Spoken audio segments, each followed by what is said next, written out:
The Chevra Kadisha and the Cemetery Board are really very remarkable organizations, and so much work takes place in them that is not visible to us on a daily basis.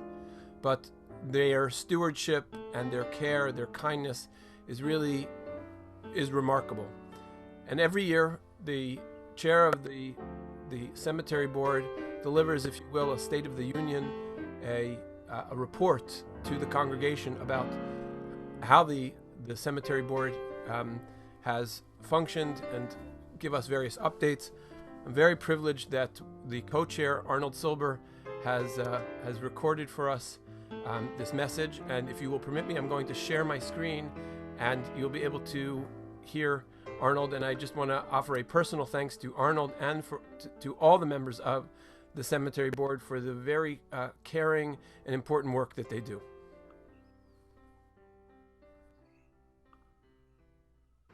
Good evening.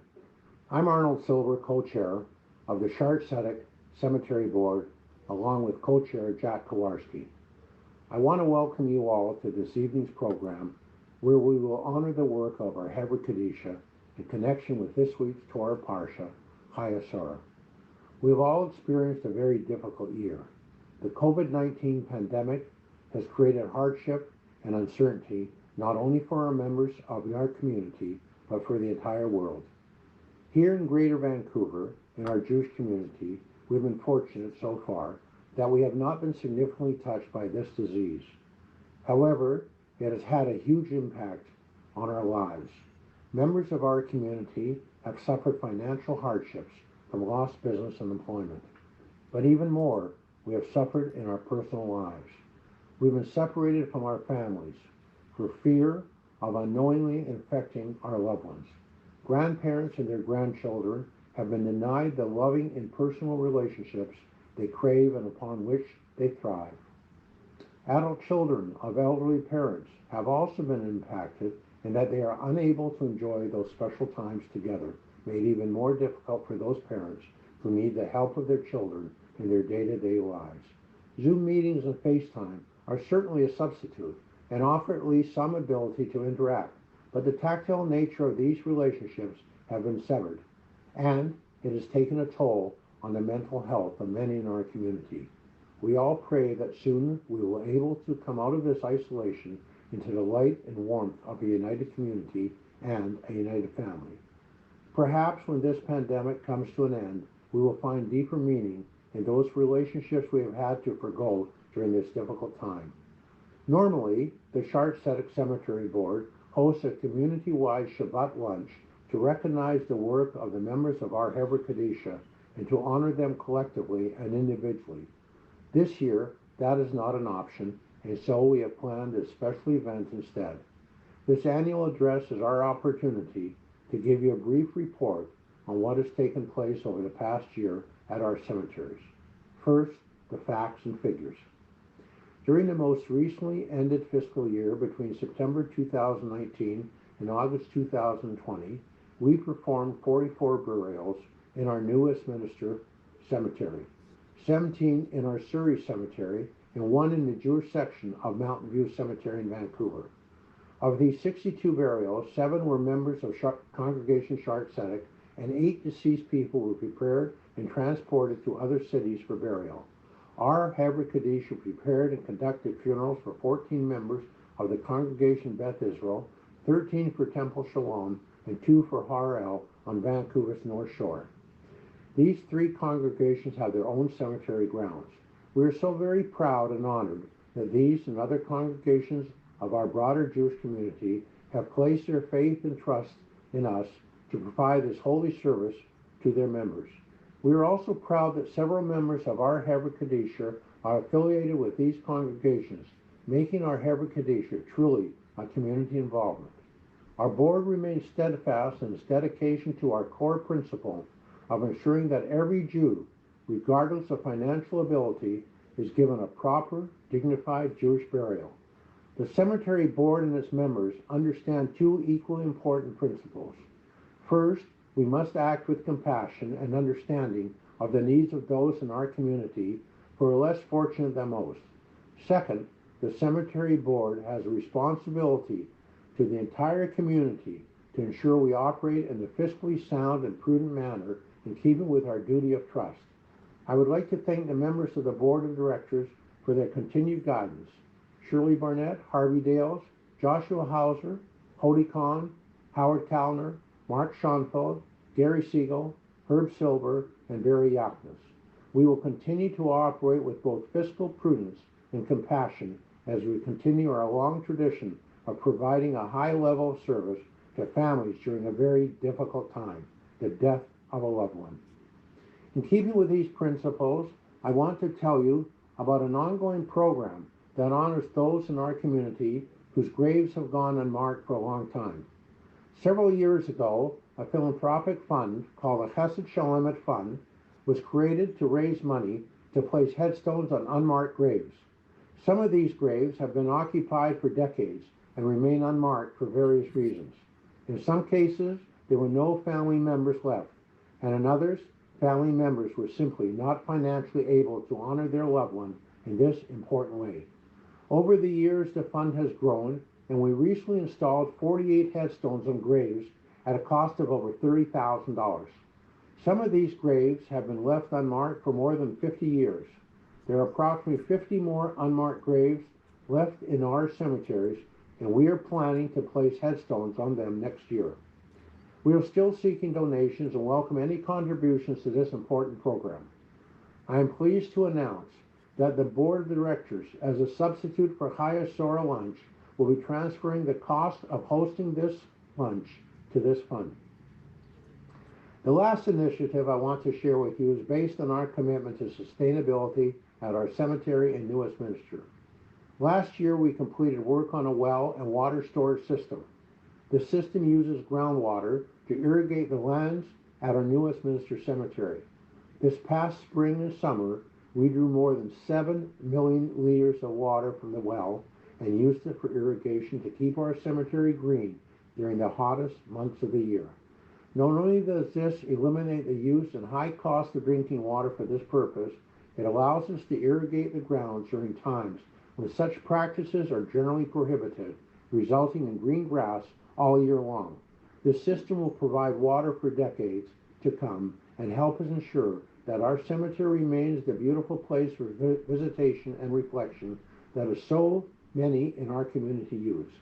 With regard to our Surrey and Mountain View cemeteries, our commitment to our Surrey Cemetery in constructing a 60-seat chapel on the grounds is now completed.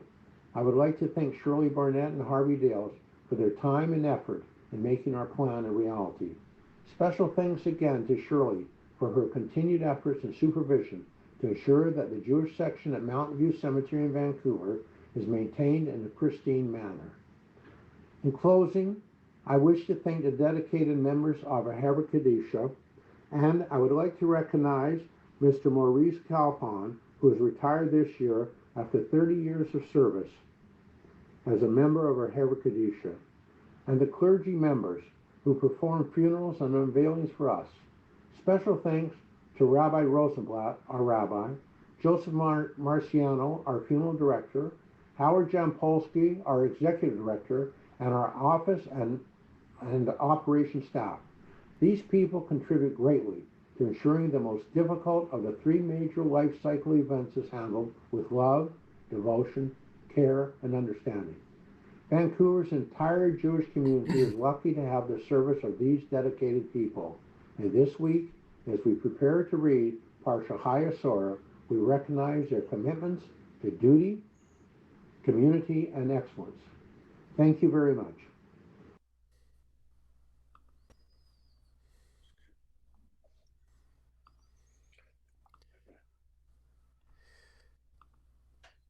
So I want to just thank Arnold for that, and I also want to say how beautiful I think it is that the cemetery board has chosen to take the same funds that went to the Chayeh sara lunch and put them into the Chesed Shel Emet fund and the very important project of marking those graves. It's really it's a wonderful another bit of lemonade that's coming out of this situation. And Yisher Kochachem. Also, for those of you who have attended at the ordinary Schara Tzedeck Chayeh sara lunch, one of the great traditions is when the chair of the cemetery board starts to speak, somebody from the back rows says, "Speak up, we can't hear you." And so over Zoom, we didn't have that problem. So thank God. I'm committed to seeing all of the positives that come out of this particular adventure. Now we're about to transition to our feature of this particular gathering. The guest that you're going to hear from is Gita Yaroslavich Neufeld. She is the Rosha, which means the head of multiple Chevra Kadishas in the New York area. And she's also a director of education at the Allegra Franco School of Educational Leadership in Brooklyn. And she is a remarkable woman. And for those who may not remember, New York, at the beginning of the pandemic in North America, it was the epicenter of challenge. And we're going to hear about her experience as a Chevra Kadisha member in that capacity. And so I am now going to cue up her interview which was conducted with Howard Jempolsky.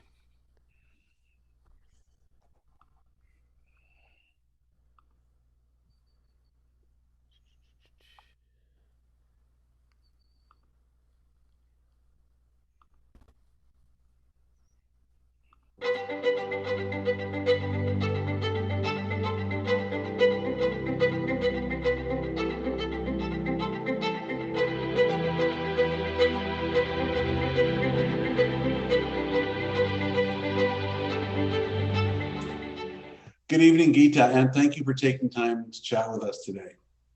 It's my pleasure to be here. Great, thank you. As a result of the emergence of the coronavirus pandemic, this past several months has been trying for us all.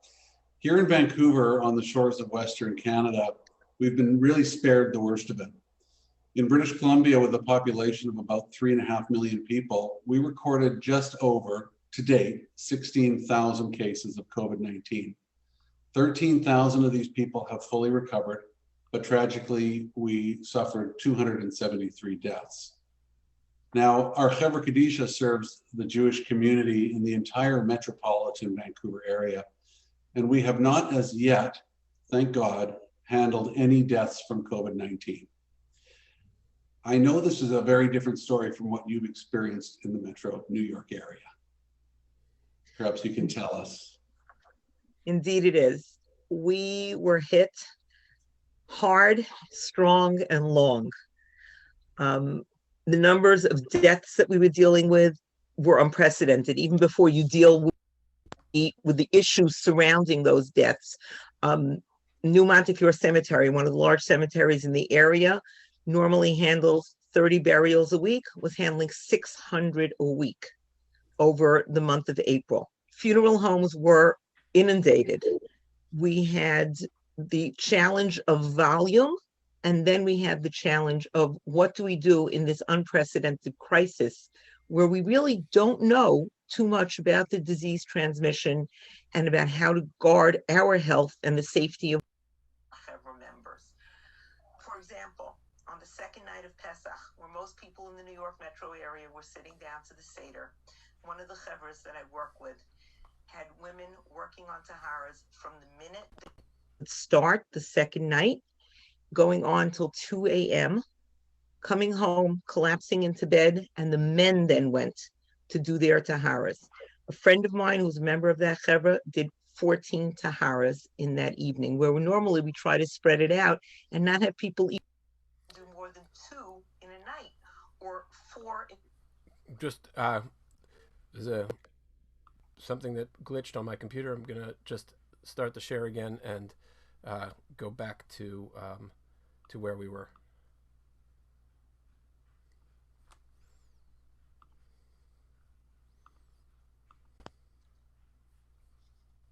Challenge of volume, and then we have the challenge of what do we do in this unprecedented crisis where we really don't know too much about the disease transmission and about how to guard our health and the safety of our chevra members.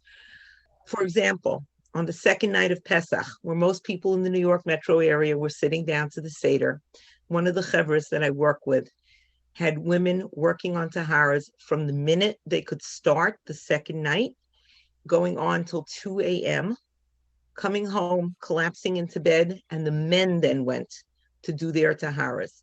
A friend of mine who's a member of that chevra did 14 taharas in that evening, where normally we try to spread it out and not have people even do more than 2 in a night or 4 in a week, because we don't want to burn out our teams. It was totally unprecedented, physically draining, and mentally and emotionally draining. And then we had to learn about the disease and how it's transmitted. And there were so many rumors and so many, for lack of a better word, the technical term is bubamyces, about how the disease is transmitted. Now, how do we keep our tahara team safe? We're working in a small room. We're dealing with bodily fluids. Whether the member of the chevra may have been exposed to COVID and then exposing other members on the team to it, or if the deceased is a source of infection. And that took a lot of trial, error, and honestly, a lot of davening to keep us safe. I can imagine. Really, this is why we've invited you to chat with us here tonight. We witnessed the media reports. We watched it on television news on how COVID-19 really ripped through the New York area, and really how it ripped through the New York Jewish community. And we want to know, how did this impact? I know you already spoken a little bit about it, but can you drill down and tell us how this really impacted the Chevra Kadisha as a whole and how members were handling it at the time, even from a mental, emotional perspective? So it really affected us even, I would say, before the moment of death. In a shul-based chevra, such as the one that I had, we try to be there for the family. We kind of combine Bikur Cholim as well as doing the Tahara. And now we couldn't visit the sick. If somebody passed at home, and we did have members that did, they were in hospice care, not necessarily from COVID, I couldn't give them a hug. I couldn't give the family members a hug. I couldn't pat somebody on the back. I'm walking in with a mask. It's not me. You can't read my face. So that was the first level, where the ability to interact with the survivors was heavily impacted. And a lot of my team members felt that impacted on their ability to be effective, because we're doing what we do for the deceased, but we're also doing it for the living. And we don't have the ability to do that. I'm going to skip the Tahara for a minute, but then talk about the funeral and the Shiva. And the same thing, a funeral where you didn't have a minyan, a funeral where we're only allowing family members to come, or maybe not even all of them, and we're all dressed in spacesuits. Of Shiva, where there's nobody there, and even the mourners are sitting 6 feet apart in masks. Yeah. It was unprecedented. It was heartbreaking. And then we had to deal with the Tahara itself. We know that the essence of the Tahara process is to treat the deceased with the utmost of dignity, without discussion, without, oh, look at that. Did you ever see anything like that? We try very hard in our chevra to minimize this talking in general as we're doing the Tahara. And here we are. We're dealing with something which may be endangering ourselves, and we need to not talk about it. We need to engage in procedures, spritzing bleach all over the place, which maybe you could say is not so dignified. At the beginning, we did curtail some of the technical details of the Tahara. We may not have washed this carefully. Some chevras use a mikvah and chose not to use it for COVID patients, instead just throwing the 9 kabim of water on them. Some chevras were only laying the tachrichim on top of the deceased. And it hurt. I'm just going to pause for a moment so that everyone understands what 9 kabim of water are. Now, kab is a Talmudic measure of water, and that's what is poured in the process of a tahara. So I just wanted to make sure that point was clear. It hurts. Here you are, you're trying to render the final dignity to the image of God. Man is created in the image of God. And this is what I'm doing. And it really took a lot of discussion, a lot of emotional work. I have a general practice that after a tahara, I will text the members of the Tahara group about a half an hour later, say thank you so much. Maybe a point that wasn't noted in the Tahara room, like we need to be more careful about XYZ, or you handled ABC in a great way, whatever it is. My texts since COVID have been, do you feel safe? Do you want to talk? Right. And that's been part of it. You know what, we can relate to that, because while we haven't here in Vancouver, thank God, had to deal with COVID-19 specifically, we have nonetheless had to taking care of the deceased and their families from other things. I mean, not everybody who came through your Chevra Kadisha died from COVID. I mean, you had your normal, workload, I'll call it, for lack of a better word, to deal with as well. So we have felt that. We felt it in terms of our Chevra Kadisha members working, in a different kind of an environment, in the Tahara room. And particularly for families, and some may be watching here tonight who have suffered the loss of a loved one and have had to go through a funeral. A funeral is it's a very tactile, the support that we need is very tactile. We hug each other and we touch each other and we shake hands, and there's physical contact, which is part of the grieving process. And so we've had to experience that as well. It's interesting that you would raise those things, and that's what we certainly share in common around this, is that we've had to maintain our, I hate to use the term social distancing, I know we use social, it's physical distancing, and that's made it very difficult. Shiva calls, same thing, Shiva's, everything is different. It's I know that this happened it happened around Pesach time for you. You did touch on Pesach. In general, and I think you've covered Pesach. Is there anything else you want to add about that holiday that is such normally a wonderful time in our families? Is there, So I think the general feeling, and myself as a grandmother who loves to have everybody around the table for Pesach, I think everybody was depressed about Pesach. I told my husband, I said the Manishtana for the first time in 40 plus years, he owes me a big present. He's not getting away with a Tonka toy because I said the Manishtana. And that was, I think, having that overlay of just the holiday being different for everybody before you even deal with Chevra Kadisha was one factor. Everybody walked around sad and upset. Then there's always that feeling in your stomach, and I'm sure you have the same thing. Anytime there's a holiday, that it's not meaning any disrespect. The work is going to pile up because people who pass away over the holiday, our chevra does not bury on the second day. There are chevras that do.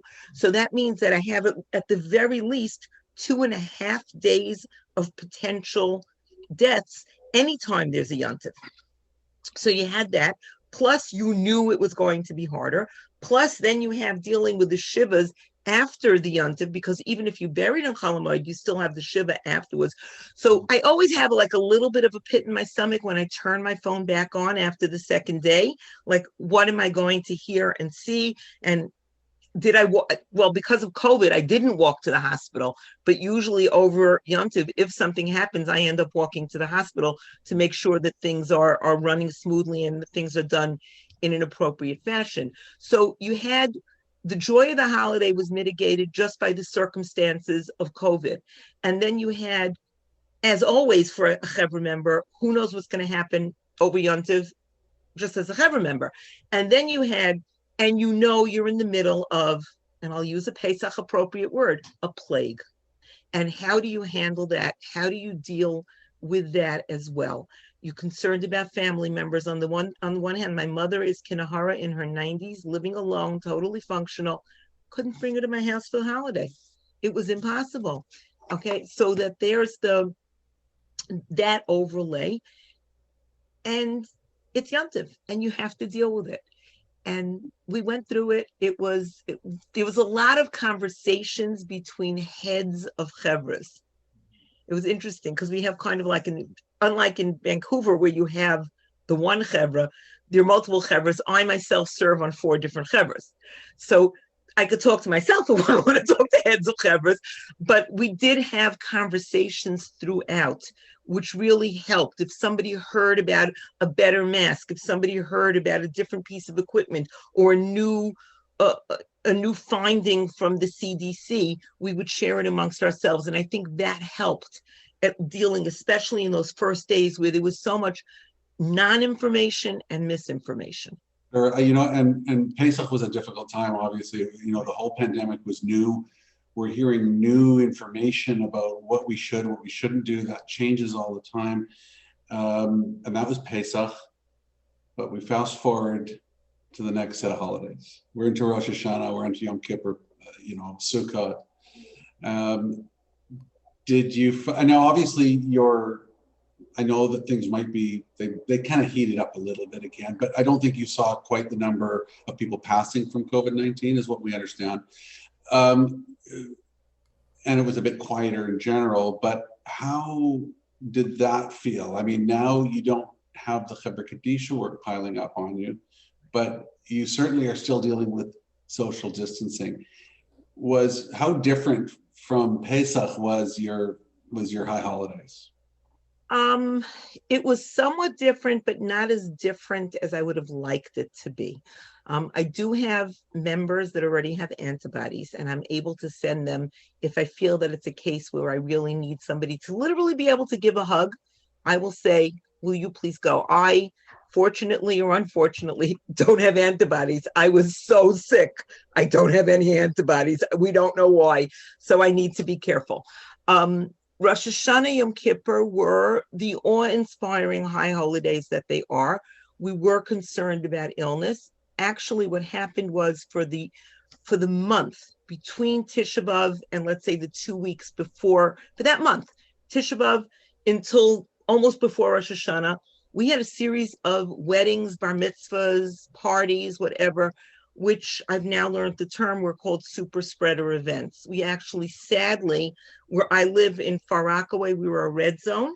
We were declared a red zone. There was a wedding, which was a super spreader event. The mother of the groom passed away, as did one of the guests.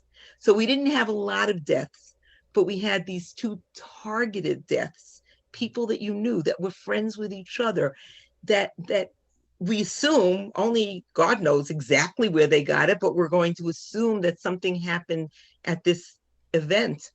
And people had started to let their guard down. You would walk into shul and see people with a mask. Well, maybe under the nose, maybe it's a beard guard, maybe I'm wearing it on my wrist. And then they shut us down again. Simchas Torah was 10 men in shul. That's it. Wow. That's it. And it was like a slap, and we needed to rejigger. Fortunately, we haven't suffered the number of deaths, but each and every death hurts. But there is illness. There's a concern for transmission, and there's also, I think, an attitudinal shift, and I'm not sure where it's going yet in terms of the blame game. Mm-hmm. Well, just like I said, that wedding must have been a super spreader event. It's, I got sick. Who did that to me? And I think that in terms of, that's creating social distancing. It's creating relationship distancing, because people are kind of in that accusatory blame finding mode. And that's sad as a community volunteer to see my community being splintered in that way. They're the mask wearers and the non-mask wearers. That's sad as well. No, it's obviously very challenging, and really, you really suffered on such a level, which is, which we can't comprehend if you haven't been part of it. Do you feel that there's any long-term, social, economic, emotional impacts of on the community, what you went through? Not, both obviously the community as a whole, but for the Chevra particularly, is there, how are you looking at that? There were so many impacts. In my real life, I'm a teacher, and the impact on the educational system has been enormous. Zoom is wonderful, but the technical term is we're ausgezoomt. We had enough of this. I can't expect grades kindergarten through grade 12 to sit in front of a screen all day and watch a talking head. So the educational system needs to be rethought and rejiggered. And how do I expose children? Do I not expose children? Do I have the mask? Do I have the partition? So all that is going on. And there's a lot of, my school's doctor says this, your school's doctor says that. So there's a lot of splintering. And I think we're going to have to do a lot of work on healing. In terms of any community organization, there was one of the Rosh Yeshivas in our neighborhood was very sick. He was on a respirator. He went back to yeshiva yesterday, and all over local social media, there was, videos of him coming in, and then the comments started. After the Baruch Hashem, and he's a Gadol Hador, and may he live and be well, there was the third guy from the left isn't wearing a mask. No wonder the Rosh Yeshiva got sick. And I think that's our mindset, and we need to get out of that mindset. So there's that impact where it's almost like, if you were once a smoker and then you stop, you sniff people for a little while to see if they smoke or they don't, kind of, I don't even know why. Is it jealousy or is it paranoia? But there's that same aspect of, do I feel safe when you're invited to a simcha? Do I feel safe when people send invitations and you're not sure if this is somebody who I want to celebrate with? The people who live across the street from me, their daughter got married. I didn't go to the wedding. This child grew up in my house, and I'm not at the wedding because that's what the right thing for them. So there's that impact. Economically, we've been hit. Small business owners, especially in the red zones, have been closed for months. Restaurants, catering places, all these places have been hit, and it's a trickle down. I'll use my shul as an example. We have the largest shul in the Far Rockaway Five Towns area. There's probably 2 weddings, bar mitzvahs, whatever, a week. That's a source of revenue to the shul. Hasn't happened since Pesach. And I assume that, love it or hate it, funeral revenue is a source of revenue, perhaps, the shul. Right. I mean, the Chevra Kadisha charges for their services. But that's still we roll it. It's rolled in. It's not, that hasn't changed. If anything, in terms of emotional investment, I think there's been more because I'm on the phone as opposed to being with them. There's more of that. So there's the economic impact. There's the educational impact. I think there's been a religious and social impact. The backyard minions, last year on Rosh Hashanah, there were 750 people sitting in the main sanctuary of my shul. This year on Rosh Hashanah, we were allowed to have seating. It was supposed to be at 50% capacity, which would have meant, let's say 350, 375. I seated 125 men. That was it. People are afraid to go to shul. They're afraid to go to shul. They've stopped. The rabbi's role, and I'm not qualified to speak to that at length, but the rabbi's role has changed dramatically. There's no longer a sermon because even when we go to shul, it's in and out. We want to minimize the amount of time that you are exposed. Yard sites, as opposed to being a time where you'll see somebody who may not go to shul all the time, have become a time where it's just, they'll mail in a check and say, I'm not coming to shul because of COVID. So we've lost the opportunity to interact with that person who may not be as connected and doesn't see shul as the center of his life. On the other hand, I will say that in terms of Torah learning, since people are working from home and have much more flexibility in their schedules, I think the amount of classes that are being given by Zoom has exploded. And you can access, I don't need time to drive from one shul to the other. I can be I can sit at my computer for 6 hours straight and hear 7 master teachers, one after the other, in the comfort of my living room or my kitchen or on my smartphone. So there is that, and I think that's presenting a challenge to the shuls in terms of their programming. How are we going to keep up that level of programming once we can reopen? Socially, I think, interestingly, I think people are thinking their choices in terms of who they interact with and who they relate with. In New York, a 500-person wedding is an average wedding.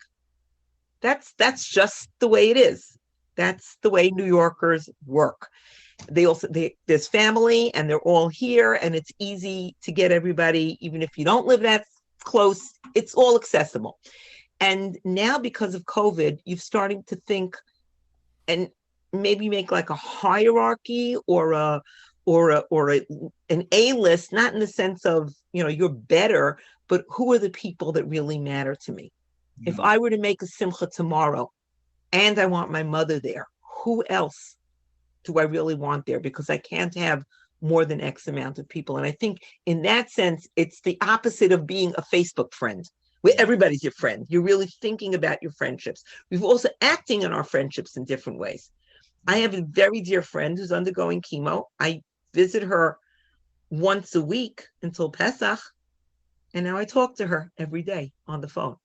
As we're going through this conversation, I'm thinking about, before we started talking, I just felt we were going to hear a story about a community, obviously, which is much, much larger than ours, but which was experiencing something completely different from what we were experiencing. And what I'm finding is that our community is experiencing the same thing.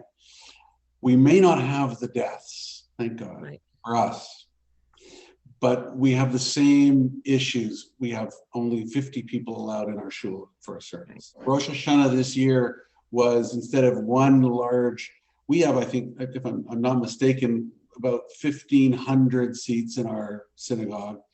And that's normally full on Kol Nidre,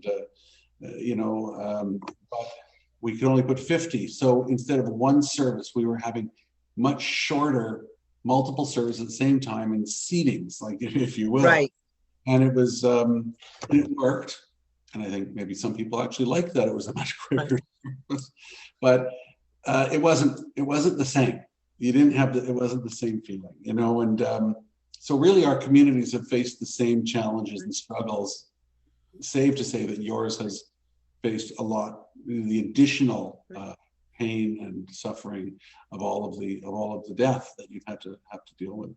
Coming back to that, in business, the companies spend a lot of time and effort on dealing with enterprise risk management, ERM systems. Right. And, they develop plans to deal with risk events should they ever occur. Sometimes you wonder, I've seen these ERM plans, sometimes you wonder if when the emergency really happens, whether they actually do anything. But have you developed any plans from what you've learned that should this particular pandemic flare up again, or down the road, if there's another kind of mass casualty type event, have you learned anything from your experiences as a Chevra Kadisha?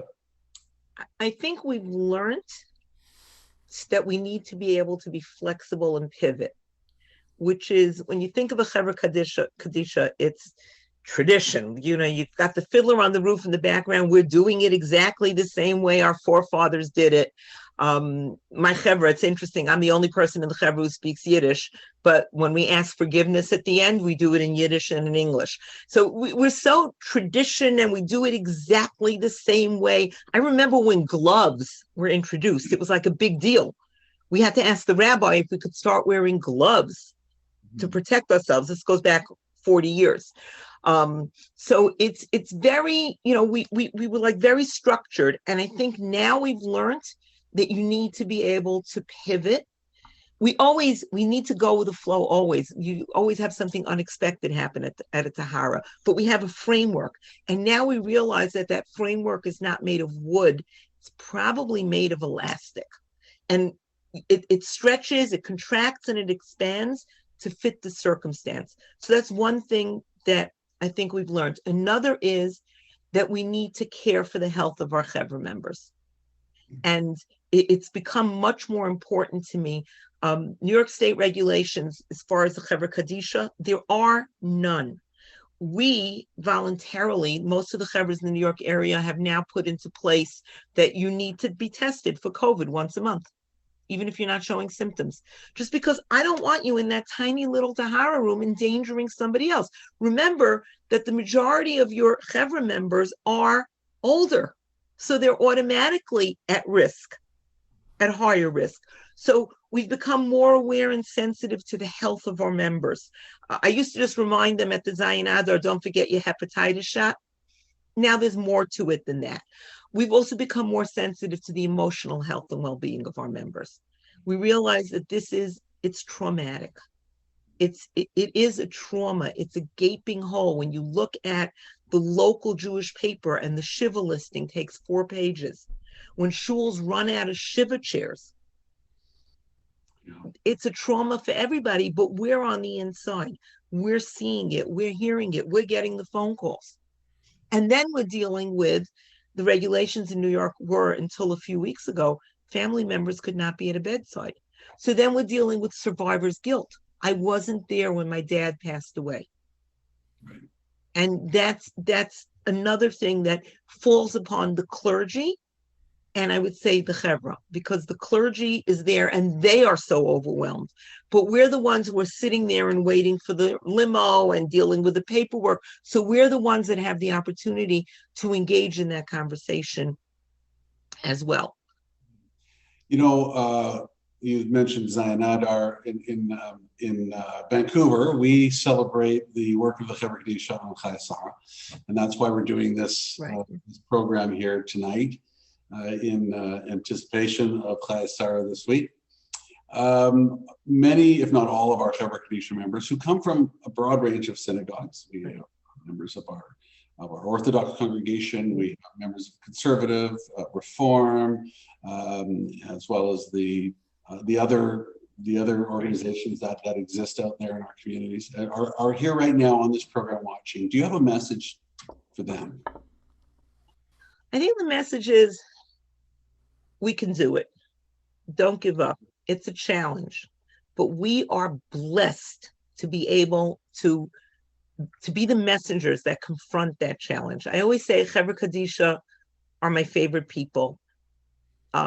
People think, oh, you're in the Chevra Kadisha, you must be so depressed, you must be so down, you must be so death-oriented and morose. Okay, I know where I'm going to be buried, and I do own my tachrichim already, because that's a German custom, and our family are Yekis. But I'd like to think that I look to life, and that we look at the Chevra's functioning as being life-affirming, not as being death-affirming. We are blessed with the opportunity and the merit to do God's work and to grant the final dignity to show this person, you are created in the image of God. It doesn't make a difference what you did and who you were. We're all equal, and we are here. The Chevra Kadisha are the facilitators that will present you back to your Father in heaven. Thank you. You know, I have one last question for you, and maybe the most important question of all.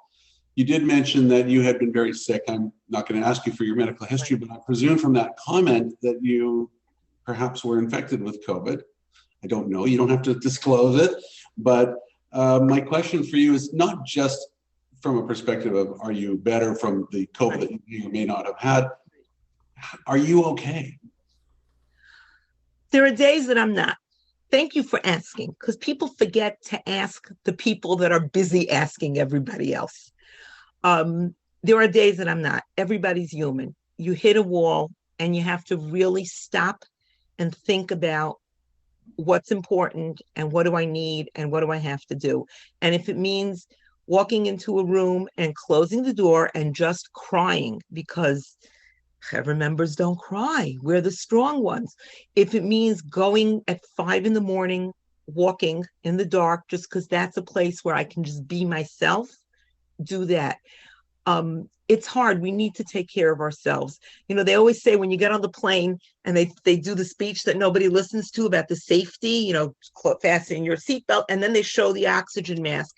And they say, if you're traveling with a young child, put your mask on first. I'm a mother. I'm a grandmother. If I saw my child in distress, wouldn't I put it on them first? No, because I need to take care of myself in order to be able to take care of them. It's so important for the people that are at that front line, the Chevra Kadisha members, the clergy, the healthcare workers, and everybody else. We need to take care of ourselves so that we can take care of others. And if we don't see it as selfishness, but rather as selflessness to say, I'm going for a walk for an hour. I'm turning my phone off for an hour after I called my co-head so he knows to keep his on. Then then you will be better able to care for others in the future. So it's an investment in your ability to care for others. So am I okay? Most of the time, Chazdei Hashem, I really am okay. There are days where it's tough. Chalmai Pesach, I don't want to go through that again on so many levels. How many funerals? How many?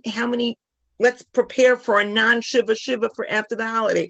Let's finish being depressed that I made a 6-pound brisket for 2 people and the grandkids are all calling and asking the Manashtana over the phone. All those different overlays are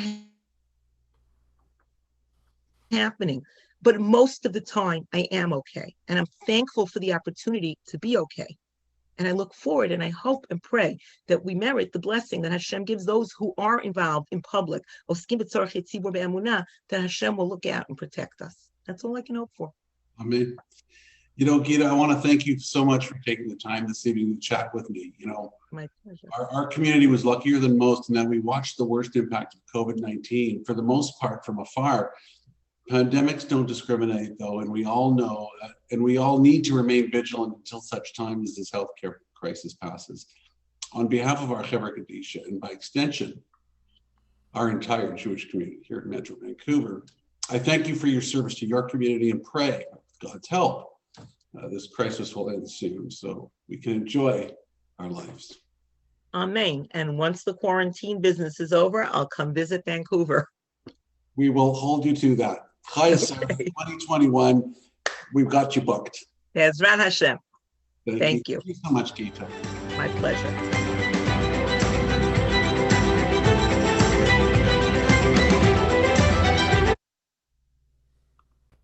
Wow. So thank you, Gita and Howard, for that. It is really now my pleasure to pass the microphone to Howard. Howard has been a real tour de force in our cemetery operation. Very creative, solves many problems. I won't. Some of them, I guess, are for sharing. Some of them are not as much. You heard about the water system, but he's able to manage many other problems. And I would just also yisher kochacha to Howard and to Carrie Schwartz, and as well to Leanne, who really took Leanne Palmenrose, who took the the forefront of our safety protocols to make sure that we had a situation where we could ensure that all of our Chevra members were safe. It's really a pleasure for me to turn the podium, as it were, over to Howard. Thank you, Rabbi. Solve a few problems, cause a few problems. You know how it is. You've heard enough from me for tonight, so I'm going to keep this short. But there are some things that I do have to say as we wind the evening down. I want to thank, first of all, you all for joining us. Gita is on the program somewhere here. I'm sure she's still on, listening in. It's almost 11 o'clock at night for her. So thank you, Gita, for not only spending that time with me a few days ago, but for joining us here tonight as well. I want to recognize the members of our Chevra Kadisha who have served our community for so many years and with such distinction. And I'm going to mention them by name, starting with the Women's Chevra Kadisha in alphabetical order: Kathy Bregman, Marion Cohen, Barbara Halpern, Hody Kahn, Judy Kornfeld, Leanne Palmenrose, Zamira Rosenthal, Tilly Skalquick, and Susie Siegel. Thank you so much for the work you do for the Women's Chevra Kadisha. And I would like to also mention the Men's Chevra Kadisha honor roll, if you were. Again, in alphabetical order: Baruch Azarol, Rabbi Stephen Berger, Glenn Bullard, Stan Karen, Aaron Rosenthal, Neil Simpson, Carrie Swartz, and Martin Welsh. And I would be remiss if I didn't, of course, mention Reverend Joseph Marciano, our colleague, my friend, who has really done so much for this community and at the Chevra Kadisha. And you know, you can't thank yourself. Yeah, I'm involved with the Chevra Kadisha too, but we won't go down there. Rabbis as well. Rabbi Rosenblatt, thank you very much, not only for your kind introduction, but for all the work you do in helping us with the Chevra Kadisha, particularly this year. You know, not only are you a rabbi, but you're also a scientist, and you have been extremely important in our fight to keep ourselves safe during this time, the protocols that we developed to keep our Chevra Kadisha members safe, not just from potential infection by those who could have passed from COVID-19, but from each other. And it is a bit of a dance around the preparation for the process of Tahara and burial to make sure that we're all safe. So thank you, Rabbi, for that. I also want to thank the other rabbis in our community who provide services for families and perform funerals in our cemeteries as well as their own. I want to thank the board of directors, the Schara Tzedeck Cemetery Board under the leadership of Jack Kowarski and Arnold Silver. They have given me a great deal of guidance and support over these years. When I've gone to them with an idea, sometimes a little bit of a wacky idea, like drilling a well and storing water in huge tanks for irrigation, they said, Howard, go and do it. And sometimes you break a few eggs to make the omelet, but I think we've generally done okay, and I hope that my board and the board is very satisfied with that work. It has been a difficult year, but we are going to get through it, and we're going to get through it together. We always try to provide our services to the entire community with care and dignity. I think that the cemetery board has done that for over 100 years, and we're going to continue to do that, regardless of the challenges such as pandemics and other challenges that may get tossed in front of us. And we are here to help you during a time of grief and sorrow and loss.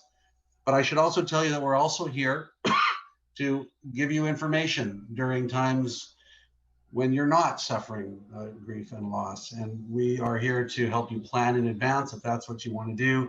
And you can call on me any time of the day or night, better during the day. But if you want any information about how we can help you, give us a call. And I just, again, want to thank everybody for being on here tonight. And thank you, Rabbi. Back to you. And I understand you are going to conclude tonight's program with a Dvar Torah, if I'm not mistaken. Yes, I am. And it's really a very simple one. And we're very often, we honor our cemetery board and our Chevra Kadisha on Shabbat Chayeh sara, because that is the Shabbat where we read about how Avraham chose a burial place for his wife, Sarah. But what perhaps eludes people is that at the end of the Parsha, Avraham passes away. And it's actually, I think, a more fascinating vignette at Avraham's funeral than at Sarah's. The Torah says, Vayigva vayamat Avraham b'seiva tova, that Avraham passed away with great contentment. Zakein v'savea v'yasef elamav. He was elderly, he was satisfied, and he was gathered unto his people. And then it says, Vayikberu oto Yitzchak v'Yishmael banav. And he was buried by Yitzchak and Yishmael, his two sons. El Ma'arat HaMachpelah, El Sdei Ephron ben Sohar HaChiti Asher al Pnei Mamre. And he was buried in the cave of Machpelah, the double cave that was in the field of Ephron, the son of Tzohar, the Hittite, which is facing Mamre. But the interesting thing here is that Yitzchak and Yishmael buried him together. And if you were following the story from last week's Parsha, you would know that there was some bad blood at one point between Yitzchak and Yishmael. And Yishmael was quite angered by that. And Yitzchak was quite terrified by that. And then ultimately what happened was Yishmael was able to come to terms with who he was. He was able to recognize who Yitzchak was and what role Yitzchak would play. Each one came to understand themselves and their relative position in the family. And they were able to come together as brothers. And so Rashi tells us, what was it that gave Avraham such great delight? What gave Avraham such great delight was the fact that his two sons were able to be by his bedside in peace. That it was simply the company, the sense of family, the sense of togetherness, the sense of cooperation between his sons that allowed him to die b'seiva tova, allowed him to die with great comfort. I will tell you that in the past 6 months, I have had people call me up and say, Rabbi, I lost this relative, and I just have to tell you how comforting it was that there was a Chevra Kadisha to take care of things. People started to understand what it meant to have to go certain places alone. As we heard Gita talk about the fact that parents died alone, you couldn't visit people in the hospital. But the idea that at this critical transition, there was a Chevra Kadisha to be there, to be present, I've heard time and time again how much comfort it is. And I think that the idea that we can come together as a community, that we have a chevra that is made up of so many different parts of our community, that there is unity in this community around this subject, is a great source of pride. And in this very difficult time, the fact that we figure out ways to come together and to be together, and that on a program that's sponsored by the cemetery board, the Chevra Kadisha, it may not be organically the most interesting event of the year, but the idea that we had 85 people on this Zoom speaks to the fact that people understand what it means to come together, and means that they understand this lesson that the Torah is teaching us here. That Abraham, who accomplished so much in his lifetime, who had achieved great wealth, who had achieved great fame, who had achieved great intellectual heights and spiritual heights, what allowed him to die with a sense of satisfaction? It's just that the family was together. And so I just want to thank everyone for being part of that together family. I want to thank everyone and the members of the Chevra Kadisha for creating this sense of unity, the cemetery board as well, for creating this sense of family within our community. And please God, we will be able to preserve this sense and this closeness in times to come. And please God, may we be able to celebrate Shabbat Chayeh sara in person in the coming year. Want to just once again thank Howard for putting this together, Arnold and Jack for all of their great work leading the organization, the members of the Chevra Kadisha, the members of the cemetery board. Also want to thank my son David, who did a lot of the video editing to make sure all of this worked very smoothly. And of course, thank our guest Gita for all of the leadership you've provided in New York, and the fact that you took time to provide our community with a real treasure and a very inspiring story. So I wish everyone a good night, and we're going to close the meeting at this point. Thank you, Rabbi. Thank you. Thank you, Rabbi. Thank you, Rabbi. Thank you. Thank you, Rabbi. All of you. Thank you. Thank you, Rabbi. Thank you.